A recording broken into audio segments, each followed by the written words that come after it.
యేసుక్రీస్తు వారి యొక్క శుభనామంలో మీ అందరికీ కూడా వందనాలు, శుభాలండి. వాక్యం కొరకై పరిశుద్ధ గ్రంథం నుండి హెబ్రీలకు రాసిన పత్రిక 12వ అధ్యాయంలో 15వ వచనాన్ని నేను మీతో మాట్లాడాలని ఆశపడుతూ ఉన్నాను. 15వ వచనం, మీలో ఎవడైనా దేవుని కృపను పొందకుండా తప్పిపోవనేమనియు చేదైన వేరేదైనా మొలిచి కలవరపరచడం అనేకులు అపవిత్రులు అయిపోదురేమో అనియు ఒక పూట కూటి కొరకు తన జ్యేష్ఠత్వపు హక్కును అమ్మివేసిన యాస వంటి భ్రష్టుడైన వ్యభిచారైన ఉండునేమనియు జాగ్రత్తగా చూచుకోండి. యేషోవా తర్వాత ఆశీర్వాదం పొందగోరి కన్నీళ్ళు విడిచుచు దానికోసం శ్రద్ధగా వెదికినను మారు మనసు పొందే అవకాశం దొరకక విసర్జింపబడినని మీరు ఎరుగుదురు. ప్రియులారా, హెబ్రీ గ్రంథకర్త పరుగు పందాన్ని గురించి రాశాడు. గతంలో మీకు పరుగు పందెం గురించి మాట్లాడాను.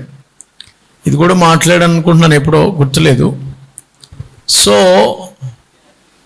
ఇక్కడ ఏం రాయబడిందంటే, హెబ్రీ గ్రంథకర్త రాస్తున్నటువంటి మాటలు 14వ వచనంలో, అందరితో కూడా సమాధానంగా ఉండండి, పరిశుద్ధత కలిగి ఉండటకు ప్రయత్నించండి. ఎందుకంటే అవర్ గాడ్ ఈజ్ హోలీ. కాబట్టి మీరు కూడా మరి పరిశుద్ధంగా ఉండండి. To be Holi. పరిశుద్ధంగా ఉండటం అనేది దేవునితో కనెక్ట్ అవ్వడం, పరిశుద్ధంగా ఉండటం అనేది దేవునికి ఇష్టలుగా ఉండటం అనేది తీసుకొస్తుంది. పరిశుద్ధత అనేది దేవుని యొక్క సహవాసాన్ని. సో పరిశుద్ధత లేకుండా ఎవడునూ దేవుణ్ణి చూడలేడు అని ఉందండి. పరిశుద్ధత లేకుండా ఎవరు ప్రభుని చూడడు. ప్రభుని చూడాలంటే, ప్రభు దర్శనం చేసుకోవాలంటే పరిశుద్ధత కలిగి ఉండడం చాలా మంచిది.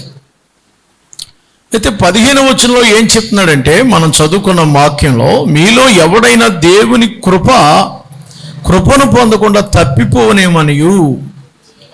ఏదైనా గ్రేస్ ఆఫ్ గాడ్ నుంచి షార్ట్ అవుతున్నారేమో, నేను డౌట్ పడుతున్నాను, లేకపోతే నేను భయపడుతున్నాను అని హెబ్రీ గ్రంథకర్త రాస్తున్నాడు.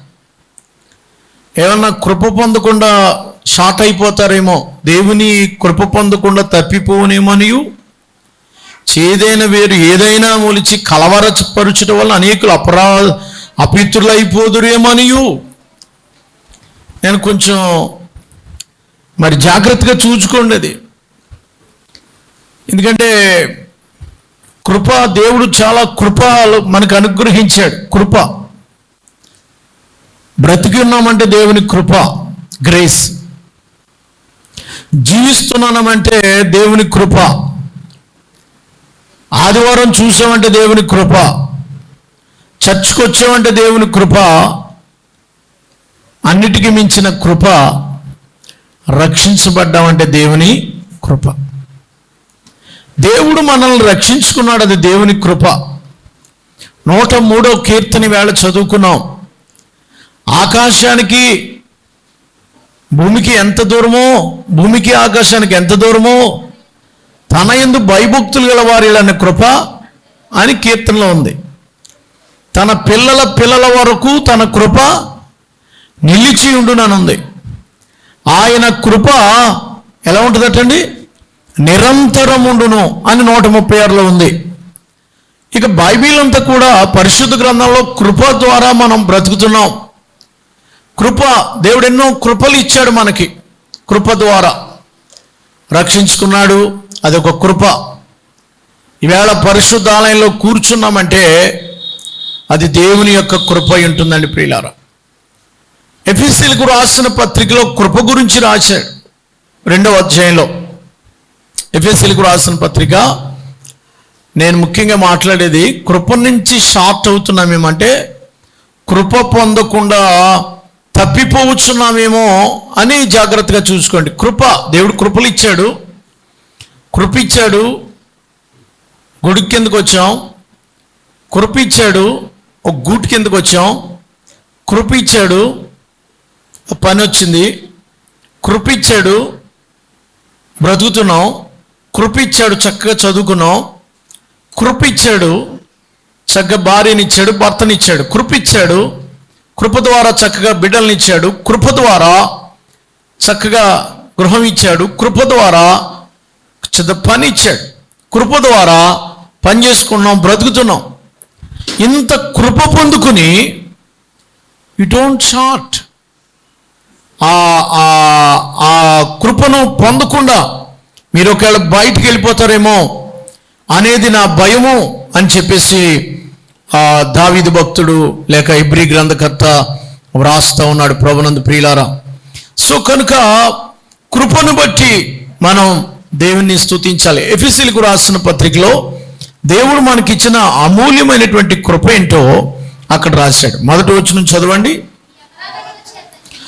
మీ అపరాధముల చేతను పాపముల చేతను మీరు చచ్చిన వారై ఉండగా ఆయన మనల్ని ఎవరితో కూడా బ్రతికించాడంట? క్రీస్తుతో కూడా బ్రతికించెను. 5వ వచనం చదవండి. 5వ వచనం.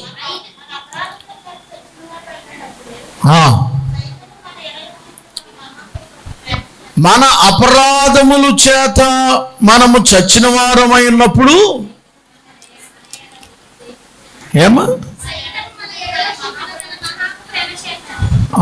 చచ్చి ఉన్నవారమై ఉన్నప్పుడు సహితము మన ఎడల చూపిన తన మహాప్రేమ చేత మనల్ని క్రీస్తు కూడా బ్రతికించను. కృప చేత మీరు దేని చేత రక్షించబడ్డాం మనం? చాలామంది నీతి క్రియలను బట్టి అనుకుంటారు, చాలామంది ధర్మకార్యాలను బట్టి అనుకుంటారు. నీతి క్రియలు కావచ్చు, లేకపోతే ధర్మకార్యాలు కావచ్చు, లేకపోతే చర్చికి రెగ్యులర్గా వచ్చి ఏమంటాం, అది ట్రెడిషనల్ సాంప్రదాయంగా వచ్చి మరి వచ్చేసి మేము నీతిమంతులు అని అనుకోవచ్చు. దానివల్ల రక్షణ పొందాం అనుకుంటారు. కొంతమంది ఎలా అనుకుంటారంటే రక్షణ పొందడం అంటే రెగ్యులర్గా దేవుడు చెప్పిన ఆదివారం వెళ్ళటం, శనివారం వెళ్ళటం, శుక్రవారం వెళ్ళటం, అన్నీ చేసేస్తే అదే అనుకుంటాం. మనం చేసే క్రియలను బట్టి మనకు రక్షణ రాలేదు. క్రియల మూలంగా ఎవరూ రక్షించబడలేదు. ధర్మశాస్త్ర క్రియల మూలంగా ఎవరూ రక్షించబడరు. సెర్మనల్ యాక్ట్స్ చాలా ఉన్నాయి. అంటే సెర్మనల్ అంటే బలులు అర్పించారు, ఇంకేవో ధర్మకార్యాలు చేశారు, ఇంకేవో రోబ్స్ వేసుకున్నారు పరిశుద్ధులుగా కనపడడానికి. It's not saved. అవి మనల్ని రక్షించలేవు. క్రియల మూలంగా ఎవరు రక్షించబడలేరు. నువ్వు వేసుకునేటువంటి వస్త్రధారణ, నువ్వు వేసుకునేటువంటి ఆ మంచి క్రియలు ధర్మకార్యాల వల్ల కాదు. మన అపరాధముల చేత మనం చచ్చిన వారమైన సైతమైన మహాప్రేమ చేత క్రీస్తు కూడా బ్రతికించి కృప చేతే మీరు, it's the only grace of God. కృప చేత దేవుడు మనల్ని రక్షించుకున్నాడు. గుర్తుపెట్టుకోండి. నీవిచ్చే 10 lakhs నేను రక్షించలేం. దేవుడికి డబ్బులు ఇచ్చి కృప పొందలేం. దేవుడికి ఏదో బలులు ఇచ్చి కృప పొందలేం. కృప అనేది దేవుడిచ్చేటువంటి అనుగ్రహం మీద గిఫ్ట్ వేరు, గ్రేస్ వేరు, గిఫ్ట్ వేరు. గిఫ్ట్ అనేది అది దేవుడిచ్చేటువంటి ఆ కృప అనేది అర్హత లేని వారికి ఇచ్చేదాన్ని కృప అంటారు.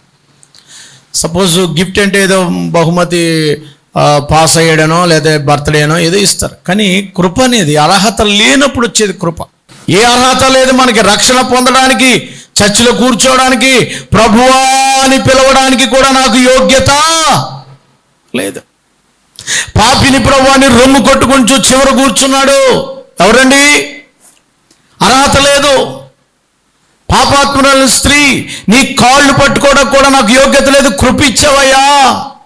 దావీదు భక్తుడు ఏమంటాడు? ఈ సింహాసనం మీద కూర్చోవడానికి నాకేమీ లేదు, గొర్రెలను కాచుకునే నన్ను తీసుకొచ్చి ఈ సింహాసనం మీద ఇటు, అది కృప. అర్హత లేదు. రక్షించబడడానికి నాలో యోగ్యత లేదు. జన్మతా నేను పాపినండి. I know that. నేను పుట్టిన వంశాన్ని బట్టి నేను దరిద్రుణ్ణి. కొంతమంది తమ కులంలో మంచి కులంలో పుడితే, పెద్ద కులంలో పుడితే వాళ్ళకి ఆటోమేటిక్గా వచ్చేస్తాయి. ఏంటి ఆటోమేటిక్గా ఏమొచ్చేస్తాయి? దైవాంబ సంభూతులు అయిపోతారంట కదా, దైవాంశ సంభూతులు అవుతారంట. అలాగే అమరు ఏమండి, ఏదో యోధా జాతి వల్లనో కానీ, లేకపోతే ఏదో మన భారతదేశంలో పేర్లు ఎత్తకూడదు కనుక ఆ అగ్రకులాలని పిలువబడుతున్న వారిలో కానీ వంశపారంపర్యంగా కృప రాదు, ఏం రాదు, రక్షణ రాదు. నా యొక్క జన్మ నాకు తెలుసండి, నా క్రియలు నాకు తెలుసండి, నా క్రియలు దేవుని దృష్టికి మురికి గుట్టలుగా ఉన్నాయి. కేవలం నేను ఈ స్థితిలో ఉన్నానంటే, ఇక్కడ కూర్చున్నానంటే, ఇంకా బ్రతుకున్నానంటే. సో కనుక కృప అనేది ఎలా వస్తుందంటే అర్హత లేదు మనకి. చర్చిలో కూర్చునే అర్హత ఉందమ్మా మనకి? మనం చేసిన పనులు బట్టి, మన బ్యాక్గ్రౌండ్ని బట్టి, మన వెనకటి స్థితిని చూస్తే ఏ మాత్రము కూడా అలాంటి అవకాశం లేదు. కానీ దేవుడు తన మహాప్రేమ చేత, అపరాధముల చేత చచ్చిన వారమైన సైతం మనల్ని కృప చేత రక్షించుకున్నాడు. 6వ వచనము, క్రీస్తు యేసునందు ఆయన మనకు చేసిన ఉపకారం ద్వారా అత్యధికమైన తన కృపా మహదైశ్వర్యమును ఆయన రాబోయే యుగంలో ఆయన కృపా మహదైశ్వర్యం కనుపరుచు నిమిత్తము క్రీస్తు యేసును మనల్ని ఆయనతో కూడా లేపి పరలోకమున ఆయనతో కూడా కూర్చుండబెట్టెను. పరలోకంలో కూర్చునే కృప 8వ వచనంలో, మీరు విశ్వాసము ద్వారా కృపచేతనే రక్షించబడి ఉన్నారు, ఇది మీ వలన కాదు, దేవుని వరమే. మీ వల్ల అనుకుంటున్నారేమో, ఇది మీ వల్ల కాదు, మీ వల్ల కాదు, మీ వంశం వల్ల, లేకపోతే మీ క్రియల వల్ల, మీ ధర్మం వల్ల కాదండి. కేవలం only the grace of God. కాబట్టి దేవుడు ఎంతగా మనకి కృపనిచ్చాడు, రైట్? ఎందుకని నేను ఏమన్నానంటే ఆయన మనకి రక్షణ ఇచ్చాడు, కృప ద్వారా రక్షించుకున్నాడు. ఇంత కృప ఇచ్చినటువంటి దేవుడు, రక్షించుకున్నటువంటి దేవుడు, ఆయన ఇంకా రకరకాలైనటువంటి కృపలు అనుగ్రహించి మనల్ని ఆయన సన్నిధిలో కూర్చుని పెట్టాడు. పరలోక రాజ్యం ఇవ్వడానికి కూడా మనల్ని ఆయన సిద్ధపరుస్తున్నాడు. అందుకనే మనం రోమీయులకు రాసిన పత్రిక 5వ అధ్యాయంలో చదువుతాం కదా. రోమీయులకు రాసిన పత్రిక 5వ అధ్యాయంలో ఏంటి? ఎలాగనగా పాపంలో వచ్చు జీతం, 23వ వచనం, పాపంలో వచ్చు జీతం మరణము, అయితే దేవుని కృపావరము మన ప్రభు అయిన క్రీస్తు యేసునందు నిత్య జీవం. దేవుని కృపావరం వల్ల నిత్య జీవం పొందాం. మరణంలో నుంచి జీవంలోకి వచ్చాం. అపరాధం వల్ల చచ్చిన వాళ్ళని బ్రతికించుకున్నాడు ఆయన. అది కృప అండి. ఇంత కృప దేవుడు అనుగ్రహించాడు. దాంతోపాటు చాలా కృపలు ఇచ్చాడు మనకి. గలతీలకు రాసిన పత్రికలో కూడా మరొక కృప గురించి రాస్తాడు. గలతీలకు రాసిన పత్రిక 2వ అధ్యాయము 20వ వచనం చదవండి. నేను క్రీస్తుతో కూడా సిలువ వేయబడి ఉన్నాను, ఇక జీవించేవాడును నేను కాదు, క్రీస్తే నా యందు జీవిస్తున్నాడు. ఇప్పుడు నేను శరీరమందు జీవించుచున్న ఈ నా జీవితము నన్ను ప్రేమించి నా కొరకు తను అప్పగించుకున్న దేవునికి, ఆ కుమారుని విశ్వాసం వల్ల జీవిస్తున్నా. నేను దేవుని కృపను నిరార్థకము చెయ్యను అన్నాడు. ఇక్కడ షార్ట్ అవ్వద్దు దయచేసి. అంటే ఇక నేను జీవించేవాడిని కాదు,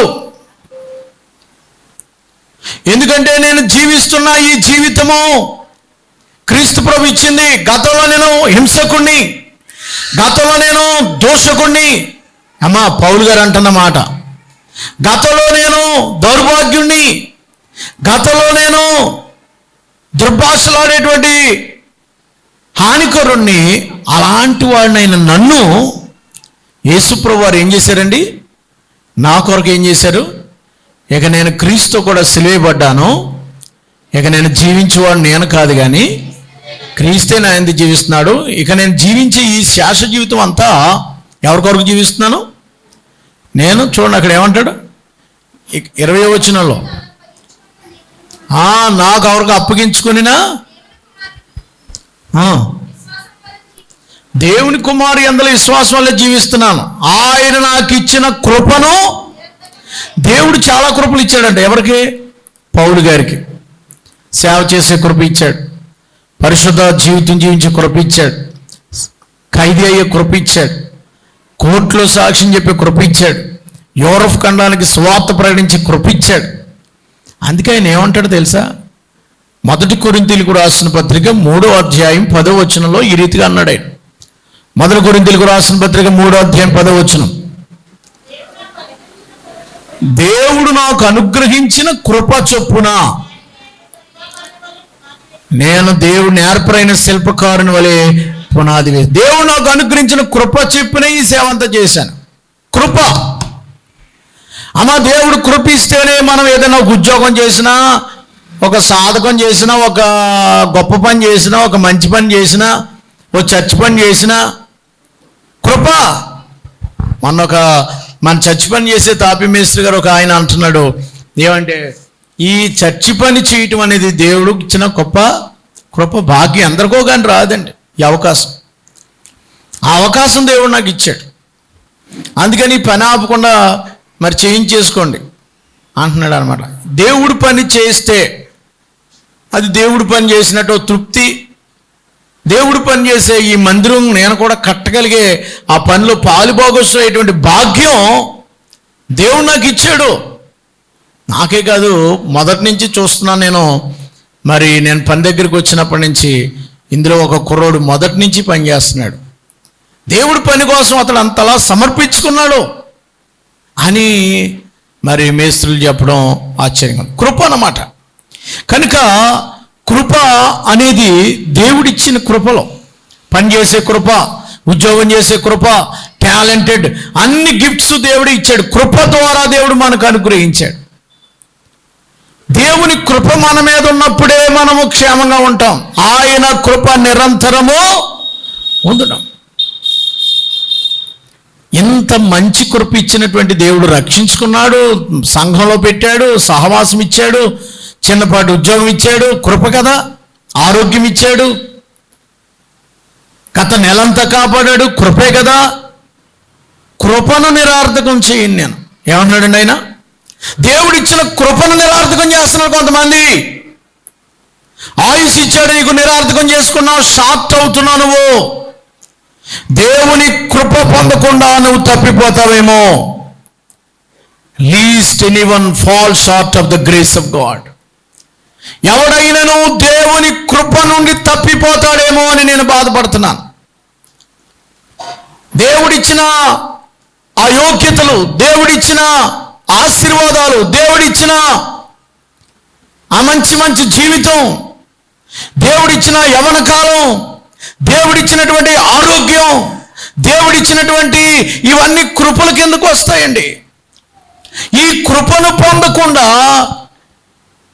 least anyone sort of grace of God, దేవుని యొక్క కృపను పొందకుండా ఎవడైనా తప్పిపోతాడేమో, జారిపోతాడేమో, పడిపోతాడేమో. కృప పొందకుండా ఏమన్నా అయిపోతాడేమో నాకు భయంగా ఉంది. కృప పొందకుండా ఏదన్నా జరుగుతుందేమో భయంగా ఉంది నాకు. ఎందుకో తెలుసా? కృప ఉన్నంత వరకు పర్లేదు. కృప గనుక తప్పిపోకుండా షార్ట్ అయితే ఇంకా కృప పొందుకునే అవకాశం దొరకదండి. అమ్మ, ఎందుకు చెప్పానంటే ఎంతసేపు నేను? కృప 33వ కీర్తనలో లోకము దేవుని కృపతో నిండి ఉంది. కృప ఉన్నంత వరకు పర్లేదు. కృప గనుక మన మీద నుంచి కొంచెం అలా తప్పుకుని కృపలో నుంచి కనుక అవుట్ ఆఫ్ షార్ట్ అయ్యామంటే అవుట్. అది కొంచెం కంగారు పడుతుంది. కృపలోంచి తప్పిపోవడం ఏంటి? కృప పొందకుండా పోవడం ఏంటి? ఇది నేను చెప్పేసి నేను ముగిస్తాను. చూడండి, హెబ్రీ గ్రంథకర్త దగ్గరికి వస్తున్నాను. ఏమంటున్నాడు ఆయన? హెబ్రీలకు రాసిన పత్రికలో 12వ అధ్యాయం మనం చదువుకున్నాం కదా. కృప తప్పిపోవునేమోనియు అంటే కృప కూడా తప్పిపోతారేమో అని కొంచెం బాధగా ఉంది. కృప దేవుడిచ్చిన ఈవులు, దేవుడిచ్చిన బ్లెస్సింగ్స్, దేవుడిచ్చిన ఆయుష్. అమ్మా, ఆయుష్ కూడా దేవుడిచ్చిన కృపే. ఇది పొందకుండా మీరు దాటైపోతారేమో. ఎలాగ దాటిపోయే ప్రమాదం ఉంది? చేదైన వేరేదైనా, ఏదండి? రూట్స్. చేదు వేరంటే బిట్టర్, అంటే చేదు వేరులో నుంచి చేదు ఫలాలు వస్తాయి. చెట్టు వేరు మంచిది కాకపోతే చెట్టు విత్తనం, సీడ్, చెడు విత్తనం అంటారు దాన్ని. వేరంటే చెడు విత్తనం. చెడ్డదైన విత్తనం ఏదన్నా పడి మంచిగా ఉన్న నీ జీవితంలోకి ఆ చెడు విత్తనం ఏదన్నా వచ్చిందంటే, చెడు విత్తనము ఏ ఫలాలు ఫలిస్తుంది? చెడు విత్తనము చెడు ఫలాలే ఫలిస్తుంది. మంచి చెట్టు మంచి కాయలే కాస్తుంది, చెడ్డ చెట్టు. అందుకని కృప పొందకుండా షార్ట్ అయిపోయి చేదైన వేరేదైనా మొలచి కలవరపరచుట వలన అనేకులు అపిత్రులు అయిపోదురేమో అనియు. చేదైన వేరు ఏదైనా మీలోకి వచ్చి మిమ్మల్ని కలవర పెట్టేసి మీరు చెడ్డవారు అయిపోతారేమో, అపిత్రులు అయిపోతారని భయంగా ఉందండి నాకు. చెడ్డదైన వేరేంటి చెప్పండి? చేదైన వేరేదైనా చెడ్డ విత్తనం పడింది అనుకోండి, చెడు చూపు పడింది అనుకోండి, ఆ విత్తనం అది మొలిచి చెడ్డకాయ కాస్తుంది, చెడ్డ ఫలాలు ఇస్తుంది. పాపంలో వచ్చి జీతము ఫలం. ఆ ఫలం ఏంటమ్మా? పాపం పరిపక్వమై ఏం కంటదమ్మా? మరణం కంటది. పాపం పరిపక్వమై ఏం కంటది? అది. కనుక దురాశ గర్భం ధరిస్తుంది. పాపాన్ని పాపమేమో మరణానికి అంటది. అందుచేత దేవుని వాక్యం ఏం చెప్తుందంటే, చేదైన వేరేదైనా మొలుస్తుందేమో చూసుకోండి. చేదు వేరంటే ఒక చూపులో పడిపోవచ్చు, లేకపోతే ఒక ఏమంటామండి, ఈ ఒక్కసారికే ఏంటిది, ఒక ఈవెంట్ ఇది, ఒక సంతోష సందర్భం ఇది. ఏంటిది? ఫంక్షన్, ఇంట్లో కార్యక్రమం జరుగుతుంది కదా, ఈ ఒక్క నైట్కి మనం అందరం కూర్చొని సరదాగా చేదైన వేరు చెడ్డ విత్తనం పడుతుంది. ఫంక్షన్ అవుతుంది కాబట్టి మనం సరదాగా ఒక బ్రాండెడ్ తెచ్చుకుని ఒక చేదు వేరు వేసుకుని తాగుతాము. చేదైన వేరు. ఫంక్షన్ కోసం, ఈవెంట్ కోసం 6 నెలలకు ఒకసారి ఏదో ఒక సందర్భం తప్ప అస్తమాటు కాదండి. అస్తమాటు చేస్తాం ఏంటి? ఏదో ఇలా సరదా వచ్చినప్పుడు తప్ప మిగిలిన అన్ని రోజులు బాగానే ఉంటుంది. ఏదో సీజనల్గా ఆ చెట్టు నుంచి వచ్చేదాన్ని తప్పండి, లేకపోతే అసలు అంతా అది తప్ప ఇంకా ఎంత మంచోడండి. ఇది అదనమాట. చెడ్డదైన చేదు వేరు అక్కడికి వెళ్ళిపోతాడు. ఏంటంటే ఎండకే చల్లగా కూలింగ్గా ఉంటుందట. అన్ని కూలింగ్గా ఉంటాయి, తాగండి. ప్రతీది కూడా బార్లీ కూలింగ్గా ఉంటుంది. బార్లీనే ఇంకో పేరు పెడితే దానికి ఆ పేరు వచ్చిందనమాట, నానబెడితే. కనుక చెడ్డదైన వేరు ఏదైనా వస్తుందేమో మీలో భయపడిపోతున్నాను. ఆ వేరు కనుక వచ్చిందంటే ఇదేం దాటిపోతారమ్మా మీరు? కృపలోంచి బయటికి వెళ్ళిపోతారు. చెడ విత్తనం కనుక మీకు కానీ పడిందా, ఒక చెడ్డ అభిప్రాయం, ఒక చెడ్డ విత్తనం, ఒక చెడ్డ కార్యక్రమం నీలో పడితే కృప పొందకుండా తప్పిపోతారేమో నేను భయపడిపోతున్నాను. చూడండి ఇక్కడ ఎవరండి అమ్మా, ఇక్కడ చదవండి ఏముంది అక్కడ?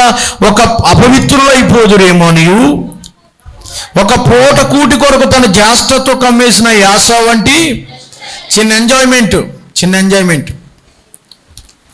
ఎంజాయ్మెంటే మన లైఫ్ తీసేస్తుంది. నిన్న చిన్న ఎంజాయ్మెంట్ కోసం వెళ్ళారు, గంటలో మనిషి లేడు,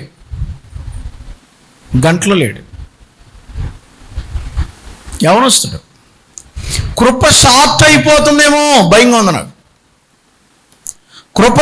కృప నుండి తొలగిపోవద్దు. తర్వాత ఎంత ఏడ్చినది రాదు. ఆశీర్వాదాల నుంచి దూరం అయిపోయి, దేవుని సన్నిధి నుంచి దూరం అయిపోయి, భక్తిలో నుంచి దూరం అయిపోయి, పరిశుద్ధతలో నుంచి దూరం అయిపోయి, ప్రార్థనలో నుంచి దూరం అయిపోయి, యూత్ మీటింగ్కి దూరం అయిపోయి, సంఘానికి దూరం అయిపోయి, బైబిల్ చదవడానికి దూరం అయిపోయి, భక్తికి దూరం అయిపోయి దేవుడు కృప ఎత్తేసాడంటే కృప ఎంతకాలం ఉంటుంది? కృప నిరంతరం నేను కాదంటలేదు. దేవుడు అనుగ్రహించి కృపను మీరు నిరార్థకం చేస్తారా? దేవుడు మీకు ఎన్నో ఆశీర్వాదాలు ఇచ్చాడే, దేవుడు ఎంతో మీకు కృపనిచ్చాడే. మందిరానికి వెళ్ళి ఆరాధించుకోవడానికి బదులుగా మందిరానికి వెళ్ళి దేవుని పరిచయంలో ఉండి భక్తిగా ఉండి దేవుడిచ్చిన జీవితం దేవుడి కొరకు జీవిస్తానంటున్నాడు పౌలు గారు. ఈ నా జీవితం దేవుడి కొరకే. నేను దేవుడిచ్చిన ఈ జీవితంలో దేవుడిచ్చిన వాటిని నేను నిరార్థకం చేయను. దేవుడిచ్చిన ఆశీర్వాదాలు నిరార్థకం చేయను. దేవుడిచ్చిన ఏమంటాం అది, ఆ దేవుడిచ్చినటువంటి ఆ ప్రతి బ్లెస్సింగ్ని నేను నిరార్థకం చేయనండి. నాకు దేవుడు కొన్ని కృపలు ఇచ్చాడు.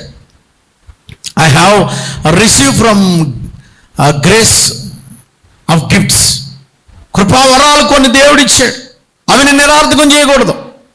కొంతమందిని నడిపించడానికి, కొంతమందిని మాట్లాడడానికి, దైవజనుల్ని బలపరచడానికి. That's grace of God. నేను షార్ట్ అవుతే ఎలాగా? షార్ట్ అవుతే కుదరదు. కొంతమంది కృపను తప్పిపోతున్నారేమో. ఒక పూట కూటి కొరకు జ్యేష్ఠత్వం బర్త్ రైట్స్ అమ్మేసుకున్నాడండి. యాషావు ఏం పోగొట్టుకున్నాడమ్మా? బర్త్ రైట్స్ అంటే జన్మతో వచ్చేటువంటి హక్కులు. జ్యేష్ఠుడికి మంచి హక్కులు ఉన్నాయి. జ్యేష్ఠుల యొక్క సంఘం అని ఉంది బైబిల్లో. ఎబ్రీ గ్రంథకర్త రాస్తాడు జ్యేష్ఠుల యొక్క సంఘం. 12వ అధ్యాయం కిందకు వస్తే 22వ వచనంలో, అదే 12లో 23వ వచనంలో, పరలోకమందు రాయబడిన జ్యేష్ఠుల యొక్క సంఘమునకును. జ్యేష్ఠత్వం అంటే ప్రథమ ఫలము కదండి. జ్యేష్ఠుడికి కొన్ని బర్త్ రైట్స్, తండ్రి తర్వాత వచ్చే ఆస్తికి కానీ, వెనకాల కార్యక్రమాలు చక్కబెట్టడానికి కానీ జ్యేష్ఠుడికి ఒక హక్కు ఉంటుంది.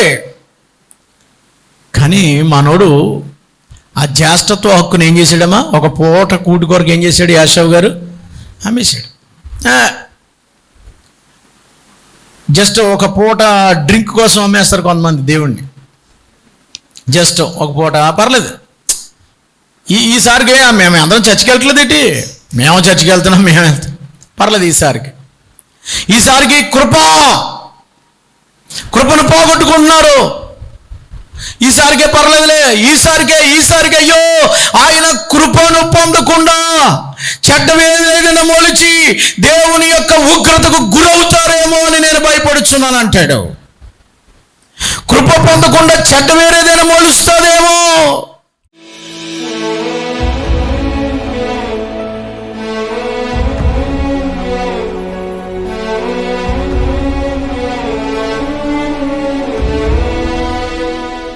మహాపరిశుద్ధుడు అయిన మా తండ్రి, ప్రభువా, కృప వెంబడి కృప పొందుకోవటానికి మాకు ఇచ్చిన కృప కొరకే కృప చేత రక్షించావు. కృప నుంచి షార్ట్ అవుతున్నామేమో, అంటే కృప నుంచి తొలగిపోతున్నామేమో మాతో మాట్లాడారు. యాషావు వలె, ఆయన సమూయేలు వలె, సౌలు వలె, ప్రభువా ఇదిగో నాయన ప్రియ బిడ్డ సోల్మెన్ వలె, శాంసన్ వలె, అననీయ సఫీర్ ఇలాంటి కృపలోంచి షార్ట్ అయిపోయారు వాళ్ళు. తర్వాత వాళ్ళు పొందే అవకాశం లేక విసర్జించబడ్డారు. మేము కూడా అలాంటి స్థితి రాకముందే, దుర్దినములు రాకముందే, కృప ఉండగానే నిన్ను ఎరిగి మా జీవితాన్ని సరిచేసుకుని కృపలో మేము జీవించి ఆ కృప ద్వారా నీ నామాన్ని మహింపరచబడగా మాకిచ్చిన కృపను నిరార్థకం చేయనని పౌలు గారు ఏదైతే చెప్పాడో, మాకిచ్చిన ఈ శాశ్వత జీవితం నీ కొరకు జీవించే వాక్యం ఇవ్వమని, వెత్తబడిన వాక్యం ఫలింపచేయమని, కృపతో నింపమని యేసు నామములో అడుగుచున్నాము తండ్రి. ఆమేన్.